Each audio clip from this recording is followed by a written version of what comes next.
All right, let's go to the Jets. Morgan Moses' old team. I'm actually not going to suggest that they bring him back because my whole deal with the Jets is we're thinking 2026. Reset the whole thing. Reset the entire thing, Sam. Aaron Rodgers, everybody that came with him, everybody that's ever talked to Aaron Rodgers, get him out, reset the whole thing. We're thinking 2026 if we're the Jets. It's like the opposite of the Sean McVay thing. Anyone that's ever had a cup of coffee with Aaron Rodgers, anyone that's ever shared a cup of mud water with Aaron Rodgers is getting turfed out of the building immediately.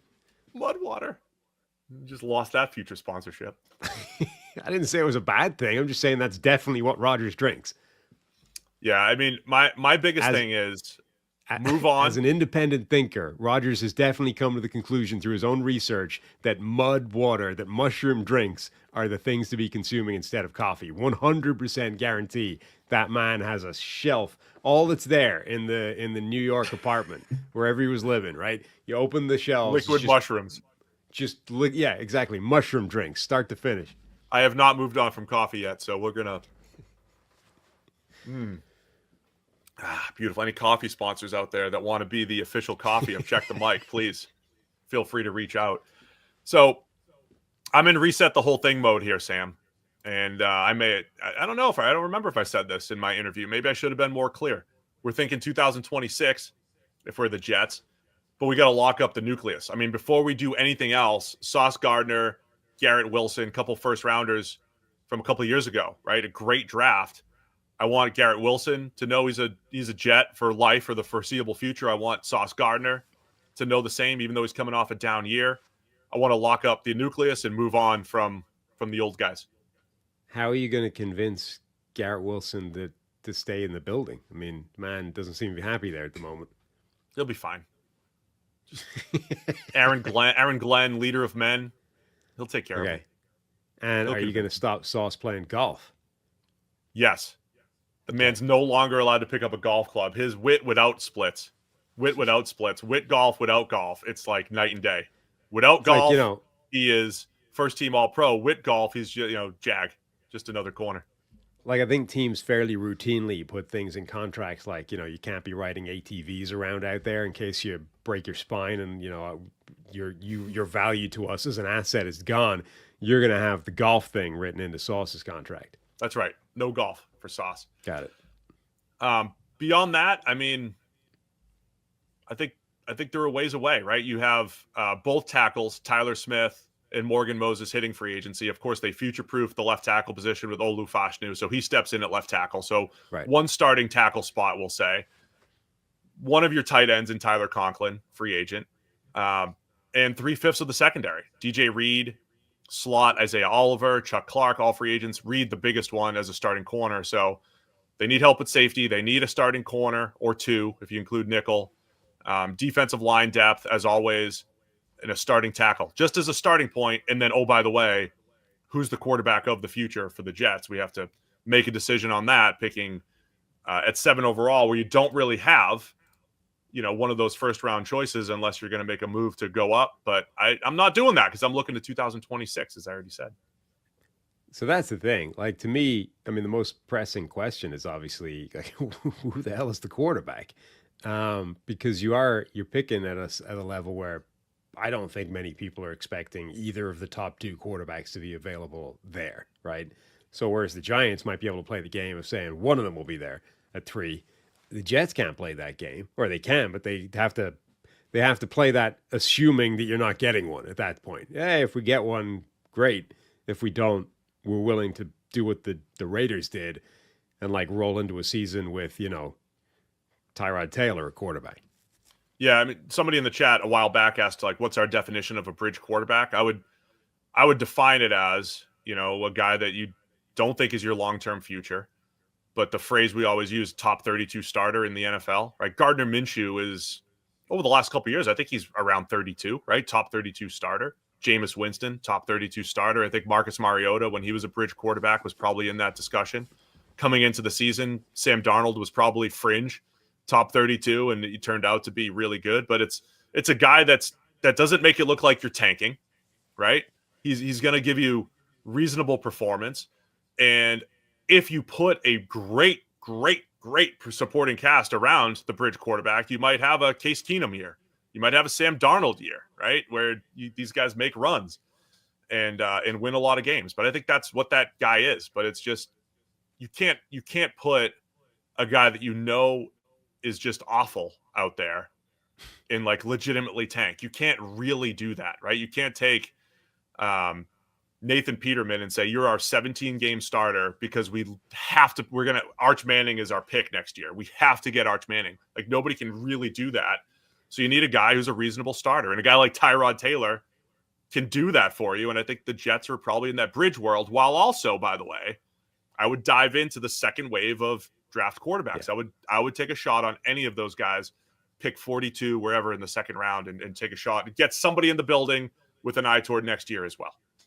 Yeah, your value to this team is the magnitude at which you're terrible. That's what you're bringing to the table for this year. No, I agree. Like if they are going in the bridge quarterback world, like the big problem that the Jets have is the one the Raiders had, the last couple of years is you need a quarterback. You're not necessarily well positioned to get one in any capacity, right? So they're going to eat a ton of dead cap money when they get rid of Rodgers. If they do it with the pre-June 1st designation, it's like $50 million of dead hit. If they do it post-June 1st, they get to spread it out over this year and next year. So it's like $23 million this year, 14 next year. You can spread the pain. I would imagine that's what they're going to try and do, as opposed to eating it all this year. But who knows? Either way, that kind of rules you out of like big money quarterback markets. I would actually think if it wasn't for the fact that he was a Jet already, the Sam Darnold thing would actually make quite a lot of sense for the Jets. But just because that's where he started, I can't imagine them doing that this time around. That's where he started, the media, the memories. It would be insane. The ghosts. It's not. But it actually does make a reasonable amount of sense for them. I just can't imagine them wanting to do that. I can't imagine either side being interested in that because of how his career started. So if you're in this world of like, we don't really have a solid answer at quarterback, we're probably not getting one at the top of the draft.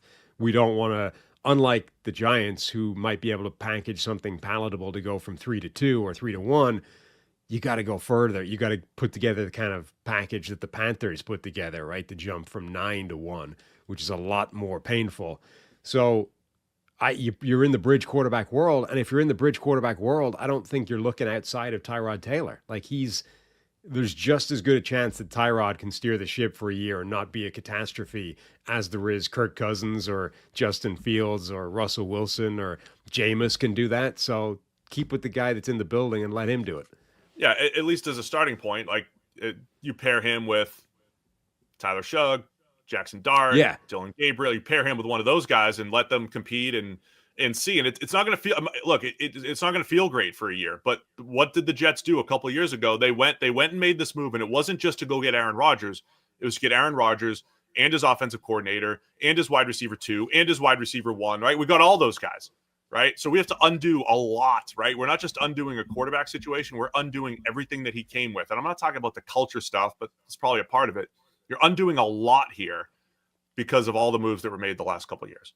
Well, unlike the Giants. So I basically said this was a bad move for the Giants, right? Passing on quarterback at the top and going with a second wave guy in the second round or even lower. The problem with them is they do have a shot of getting one of the top guys, right? You would be actively saying, no, we're going away from a guy that has theoretically a very good chance of working out to somebody that doesn't. The Jets don't have that shot, right? Their chance of a Cam Ward or a Shadur Sanders theoretically is going to involve a lot more, giving up a lot more than it is for the Giants to get that guy. So the Jets would be saying, look, we basically don't think that there's a realistic chance of getting a guy this year. So we're going to let Tyrod steer the ship for a year. We're probably focusing on next year's draft, but we'll also roll the dice on a Dylan Gabriel who's got the Bo Nix, the Bo Nix like started a million games in college deal from multiple different programs. Like we'll see if Dylan Gabriel's incredible experience at the college level somehow magically turns him into a good starting NFL quarterback quite quickly. Like that's absolutely a roll of the dice that the Jets should take that is distinct from the Giants, turning down effectively a much better quarterback theoretically. So I like that, right? And then in the vein of we're thinking 2026 internally, right? We're not going to tell the media this. you mentioned like a guy like Jedrick Wills, right? Former first round pick, never really put it together, but knowing that that O lineman can bloom in years 4, 5, and 6, or I always 3 through 6, whatever those years are, right? I would even make free agent signings like that, right? So the reason why I give Morgan Moses to everybody is I know he's going to be dependable, usually healthy, sneaky top 10 right tackle play. And if we're trying to compete right now and we have a massive need at right tackle, Morgan Moses. But if you're thinking to the future, Alaric Jackson, who you mentioned, right? Do you bring in these guys that might be on the on the up and up here, on the ascension from an O-line perspective? Those are the types of players, and you take a shot on them and see are they going to be a part of our rebuild in 2026. I love those types of players for the Jets where they are in their life cycle right now. Yeah, I don't know what his market is going to look like, but I would treat Jedrick Wills kind of the way the Eagles treated Mekhi Becton last offseason, right? This guy that effectively has been cast off and written off. They bring him in just to kick the tires. Like, he wasn't supposed to start for them, and he ends up just beating out effectively a guy at right guard and becoming their starter. Like, I would bring in Jedrick Wills as a shot to nothing. Like, let's just kick the tires and see. And my theory for him would be, I'm going to work him at right tackle and see if we get a much closer approximation to the college version of that player than the guy who was moved to the other side of the line and never looked particularly good for the Cleveland Browns. Like, I would absolutely bring him in, work him at right tackle, and see if he beats out the guy that I've got penciled in as a starter there. So Jedrick Wills is coming in to protect the sometimes blind side when you're looking to the left side of the field of Tyrod Taylor. This is great. Jets fans are going to love this rebuild. We're rolling with Tyrod, who's competing with Dylan Gabriel. And look, if Gabriel's out there, it's his blind side. There we go. Jedrick Wills protecting him at right tackle. Can we trade Devontae Adams? We're getting rid of Devontae. We know that's happening. I had another free agent I wanted to look at. Mike Jackson, who our friend Eric Eager, in the Panthers brought in right before the season and got some good time. I don't know what the market looks like for him, but he's improving, right? Long corner, had a pretty nice season for the Panthers. He could be the guy opposite Sauce, another, young guy that could be a part of the 2026 and beyond rebuilds. Those are the types of free agents I really want to look at if I'm the Jets. Yeah, you got to fill some needs and fill some holes, but I want to do it with as many younger upside type of free agents as possible. And not a ton of those guys exist, but I think that's the crop you're trying to pull from as much as you can. Yeah, I think that defensive line needs a lot of work as well. Like, a couple of years ago, we were talking about the Jets defensive line the same way we talk about the Eagles defensive line, right? They're 7 deep. They can get pressure from everywhere. Like, they've got such an incredible rotation. That's sort of fallen by the wayside really quickly. And, they made that, it wasn't strictly speaking one transaction, so it's not like it was a trade, but the Eagles and the Jets effectively swapped Bryce Huff and Hassan Reddick this time a year ago, and neither worked out. Like, both sides of that non-deal were complete farces. Like, they were complete fiascos. Hassan Reddick didn't report for most of the season, then eventually showed up because his new agent convinced him it was stupid not to. But Reddick made almost no useful contribution to this team. And then Bryce Huff was a healthy scratch for the Super Bowl, on a team that was running deep with defensive linemen, decided this guy just wasn't worth putting out there. So all of a sudden, this defensive rotation for the Jets, it's Quinnen Williams, who's still really good, Jermaine Johnson as your sort of power edge, Will McDonald, who's a good situational rusher, but maybe not as good as the sack stat, the breakout, sack figure from a year ago. Probably have to get him off the field on early downs as much as possible. Yeah, but you're looking at that group and you're like, this is not terrifying the way it used to be. Yeah, so defensive line depth absolutely needs to be addressed. They have 4 picks in the top 108. They have pick 92 and 108 in there. I think one of those has to be a quarterback, and then get your O-line, D-line depth like everyone else. Maybe they play in the corner market. I like the idea of everything, though, is steered toward the future for this year. We're not trying to win this year. We're not doing 1-year Band-Aids. We're looking at players that can be a part of 26 and beyond. After we lock up, after we have a good sit down with Garrett Wilson, we take the clubs out of Sauce's hands, maybe even talk about Jermaine Johnson, those 3 first-rounders from 2022.